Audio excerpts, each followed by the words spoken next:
The lad was preparing to give his crush a gift, but a bully snatched it away and tossed it onto the frozen lake. The moment he retrieved the crystal ball, beneath the ice torrent surged. He was about to be swept away by the river. Suddenly he unleashed his superpower.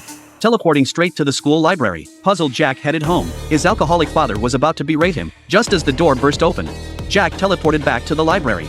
Traces of a temporal rift lingering in the air. From that moment, Jack unlocked a gateway to a new world. He began relentless practice, striving to master the technique.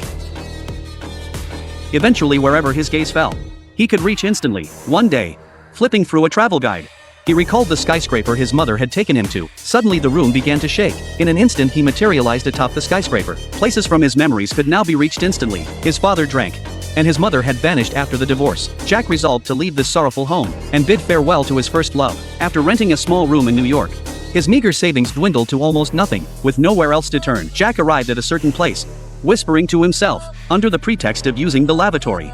He persuaded the security guard to escort him inside the bank. The moment the vault doors closed, he memorized its layout. Come evening, recalling the vault's interior, he prepared to strike, only to realize his bag was too small. He returned to his lodgings, surveying the room, then noticed the bedsheets. Once, twice, until the room was piled high with banknotes. Having grown up in poverty, he finally needn't worry about money. Before long, Jack turned 20. He resided in a luxury apartment in New York, his home filled with luxury cars and designer watches, where others had walk-in wardrobes. He possessed a private vault. The storage room was stacked with banknotes from every nation, the walls plastered with photographs from across the globe. This very afternoon he surfed the Pacific.